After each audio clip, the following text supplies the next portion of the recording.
नमस्कार, आप सभी का स्वागत है यूथ अध्ययन की चैनल पे। साथियों, एक बार फिर से मैं आप सभी के बीच एचपीटेट जून 2026 के लिए जीके का पार्ट 70 लेके आ चुका हूँ। पार्ट 70 का जो पहला क्वेश्चन है कि पेरू किस महाद्वीप में स्थित है। अगर बात करें पेरू महाद्वीप की, तो पेरू जो है वो किस महाद्वीप में स्थित है, तो पेरू देश जो है वो आपका दक्षिण अमेरिका या दक्षिणी अमेरिका या साउथ अमेरिका महाद्वीप में स्थित है। इस बात को आपने डिटेल से याद रखना है। अगर बात करें पेरू की, तो पेरू की जो राजधानी है वो कहाँ पर है, ये क्वेश्चन कई बार परीक्षाओं में पूछा गया है। तो पेरू देश की जो राजधानी है उसका नाम है लीमा। तो पेरू देश की राजधानी का नाम लीमा है और पेरू देश की जो मुद्रा है उसका नाम सोल है। ये बात आपको डिटेल से याद रखनी है। साथियों, क्वेश्चन पूछने वाला क्वेश्चन क्या पूछता है, अब ऑप्शन में यहाँ पे और भी बहुत सारे नाम दिए हुए हैं, जैसे कि ऑस्ट्रेलिया दिया है। भाई, ऑस्ट्रेलिया की बात करें तो ऑस्ट्रेलिया की जो राजधानी है वो कहाँ पर है, तो ऑस्ट्रेलिया देश की राजधानी आपकी कैनबरा है और यहाँ की जो मुद्रा का नाम है ऑस्ट्रेलियन डॉलर है। ये बात आपको डिटेल से याद रखनी है। कई दफ़ा ये क्वेश्चन आपके परीक्षाओं में पूछा गया है। और अगर साथियों आप भी एचपीटेट जून 2026 के किसी भी स्ट्रीम की तैयारी कर रहे हो, अब अंत के आपके पास 2 से 3 दिन बचे हैं, तो आप 7876145409 इस नंबर पे कांटेक्ट करके हमसे वो आखिर के समय में हैंड रिटन नोट्स ले सकते हैं, जो कि आपके एचपीटेट को क्वालिफाई करा सकते हैं।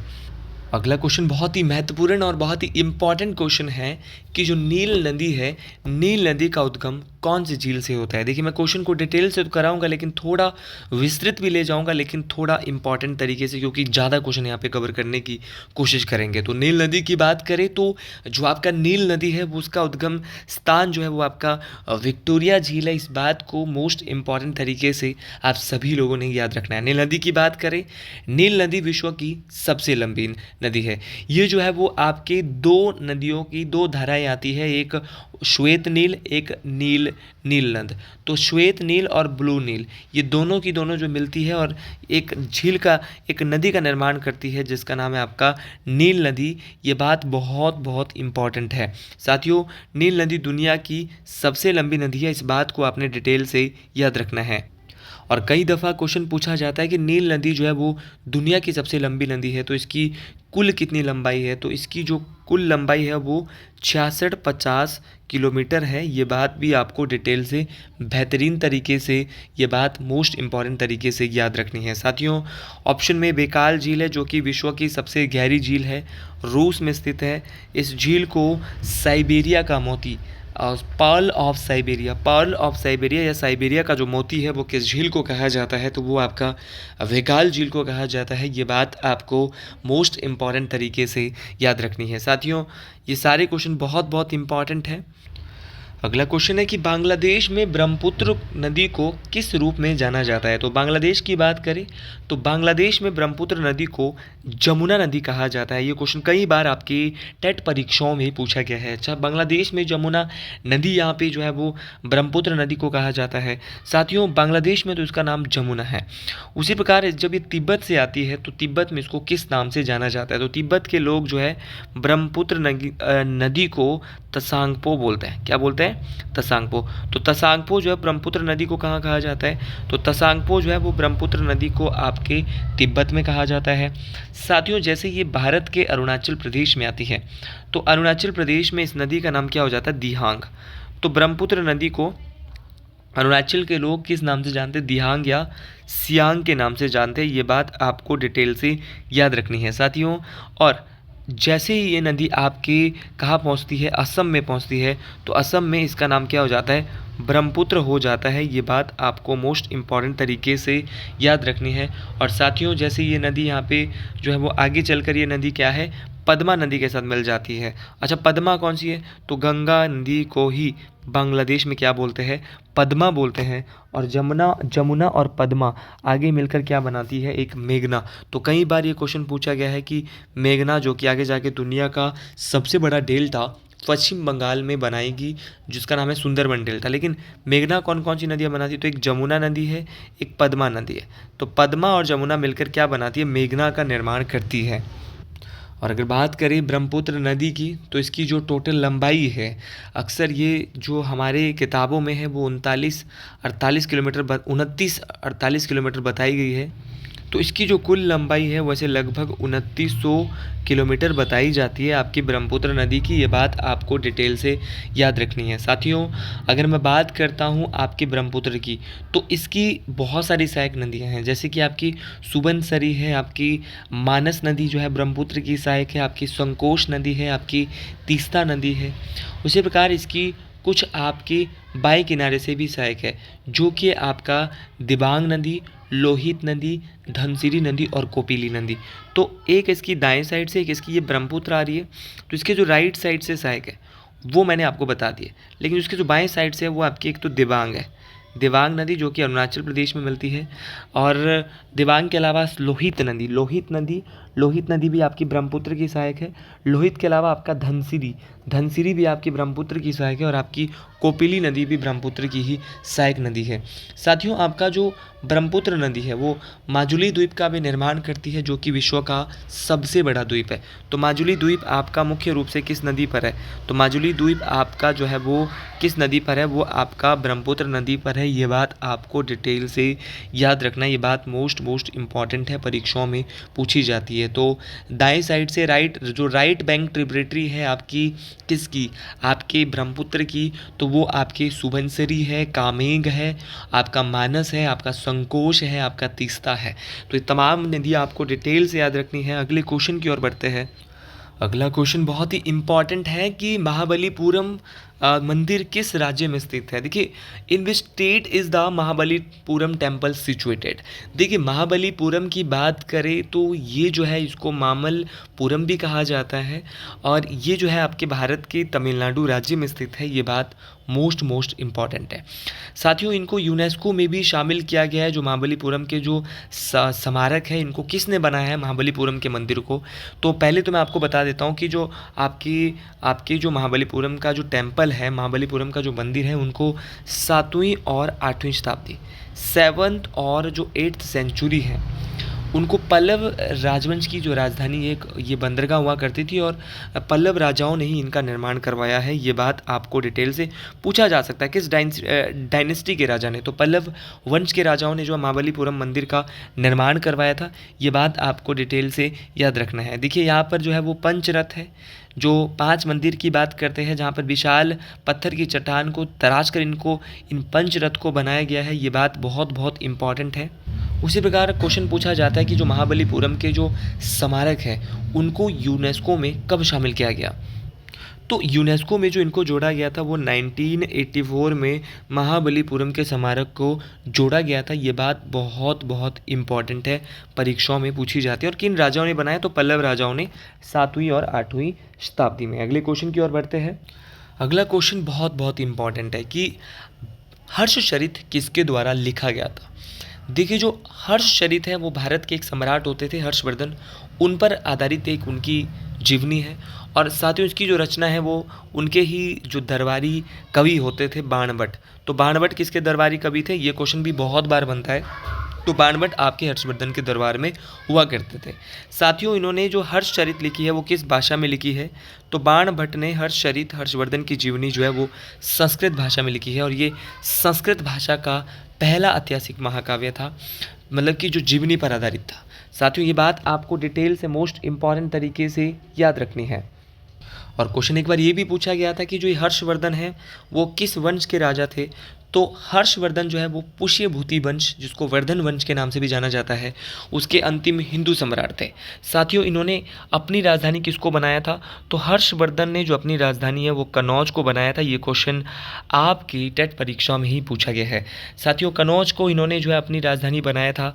हर्षवर्धन के कुछ नाटक है, जैसे कि आपके हर्षवर्धन ने खुद भी कुछ रचनाएं लिखी थी, जैसे कि रत्नावली। ये कई बार आपके पेपर में आया है कि रत्नावली के रचयिता कौन है? तो रत्नावली के रचयिता हर्षवर्धन है।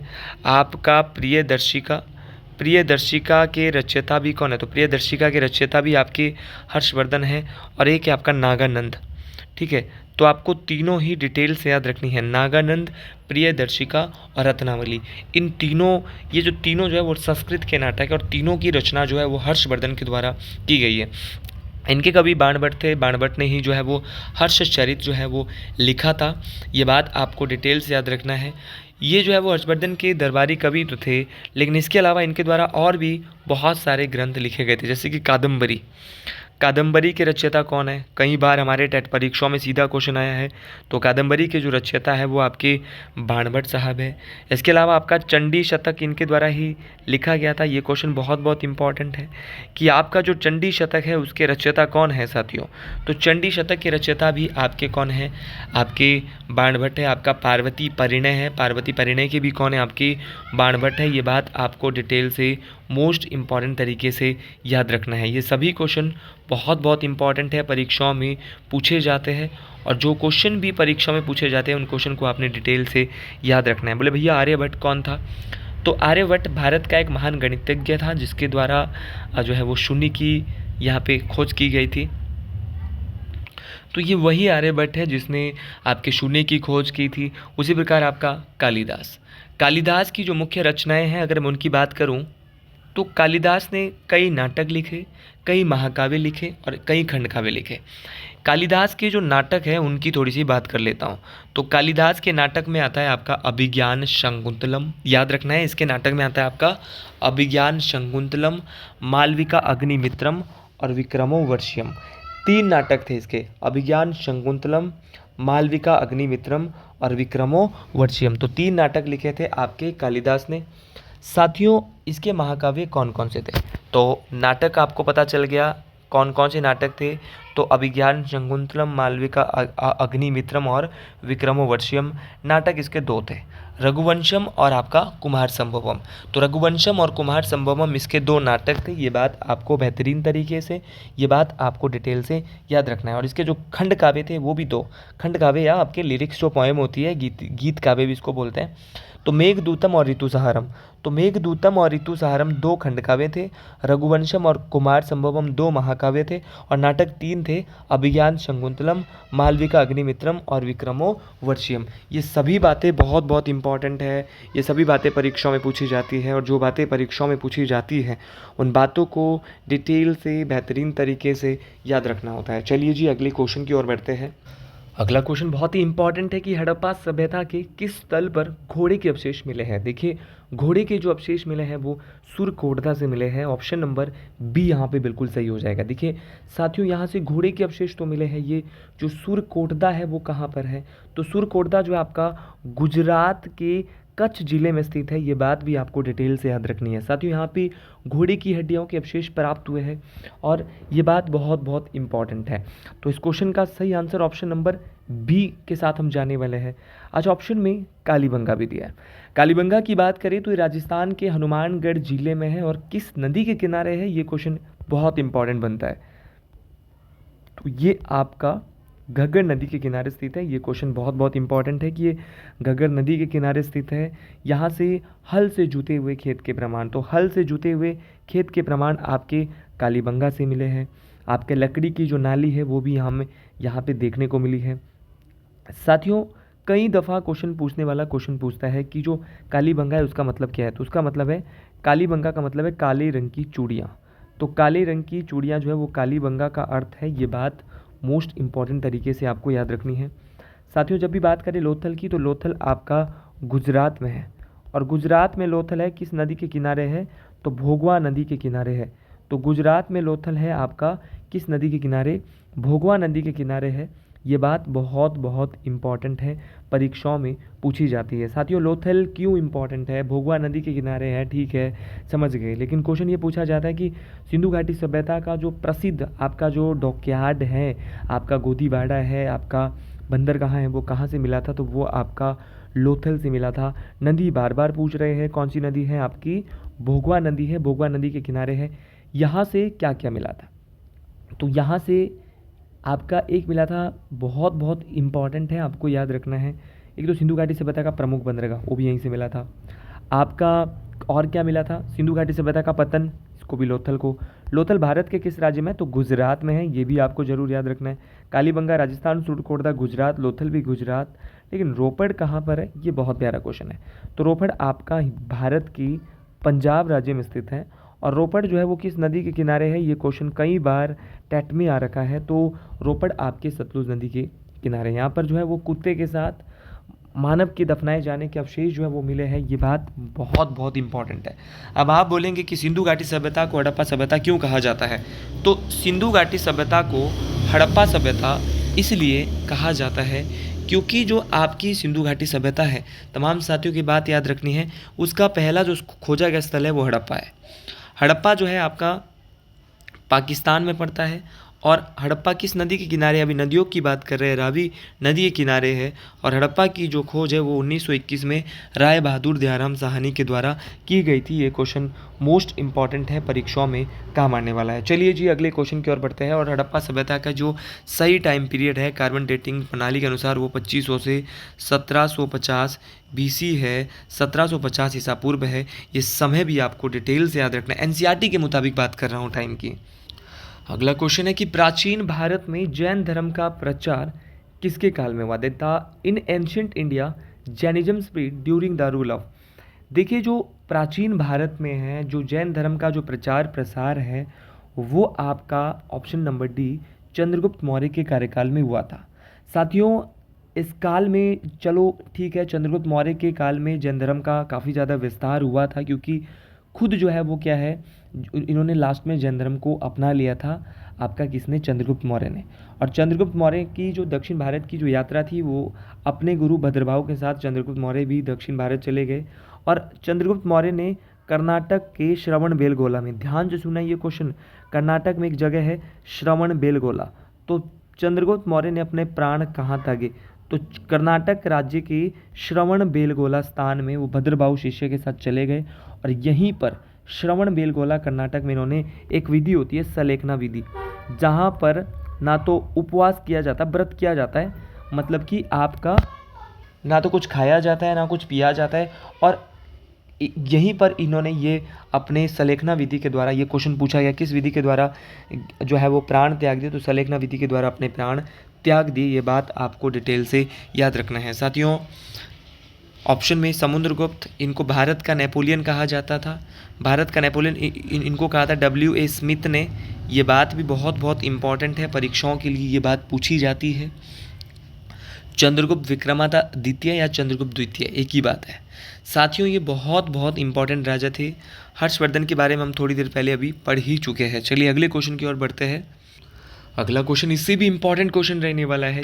चतुर्थ बौद्ध महासभा का आयोजन कहाँ किया गया था। देखिए चतुर्थ जो बौद्ध महासभा है उसका जो आयोजन है वो आपका कहाँ पे, कुंडलवन कश्मीर में किया गया था। यहाँ पे तो खाली कश्मीर दिया है, लेकिन कभी कभार ऑप्शन में कुंडलवन भी दिया होता है, तो आप दोनों क्वेश्चन को लेके चले, ऐसा नहीं कि एक क्वेश्चन पढ़ ले दूसरा क्वेश्चन पढ़े ना। तो देखो भाई, आपका जो चौथी बौद्ध सभा हुई थी, चौथी जो बौद्ध संगीति हुई थी, महात्मा बुद्ध की मृत्यु के बाद बौद्ध धर्म में 4 बौद्ध संगीतियाँ हुई थी, तो चौथी की बात कर रहे हैं तो चौथी आपकी कुंडलवन कश्मीर में हुई थी। और साथियों चौथी बौद्ध संगीति किसकी अध्यक्षता में हुई थी, तो कुषाण वंश के सबसे शक्तिशाली राजा कनिष्क के शासनकाल में हुई थी। चलो समझ गए। चौथी बौद्ध संगीति के अध्यक्ष कौन थे, तो चौथी बौद्ध संगीति के अध्यक्ष थे वसुमित्र, और उपाध्यक्ष थे आपके अश्वघोष। दोनों बातें याद रखनी है। अश्वघोष आपके क्या थे, उपाध्यक्ष थे, और वसुमित्र आपके अध्यक्ष थे। और चौथी बौद्ध संगीति में ही बौद्ध धर्म 2 भागों में बट गया। तो चौथी बौद्ध संगीति के बाद ये हीनयान और महायान 2 भागों में, हीनयान और महायान में विभाजित हो गया। ये बात आपको डिटेल से याद रखना है। साथियों कई दफ़ा क्वेश्चन ये पूछा जाता है कि प्रथम बौद्ध संगीति कब हुई, तो प्रथम बौद्ध संगीति हुई थी 483 ईसा पूर्व। एक क्वेश्चन पक्का है यहाँ से, अगर आपने क्वेश्चन ध्यान से पढ़ लिया। पहली बौद्ध संगीति राजगृह में हुई थी। कहाँ पर हुई थी, राजगृह में हुई थी। राजगृह आपका, राजगृह के भी सप्तपर्णी गुफा में हुई थी। और साथियों पहली बौद्ध संगीति के अध्यक्ष थे अजातशत्रु। कौन थे, अजातशत्रु थे। तो पहली बौद्ध संगीति अजातशत्रु की जो है वो उस समय शासनकाल में हुई थी, और अध्यक्ष थे महाकश्यप। ये क्वेश्चन भी बहुत बार पूछा गया है। उसी प्रकार आपकी जो सेकंड जो बौद्ध संगीति हुई थी, सेकंड जो बुद्धिस्ट काउंसिल हुई थी, वो ठीक 100 साल बाद 383 ईसा पूर्व में।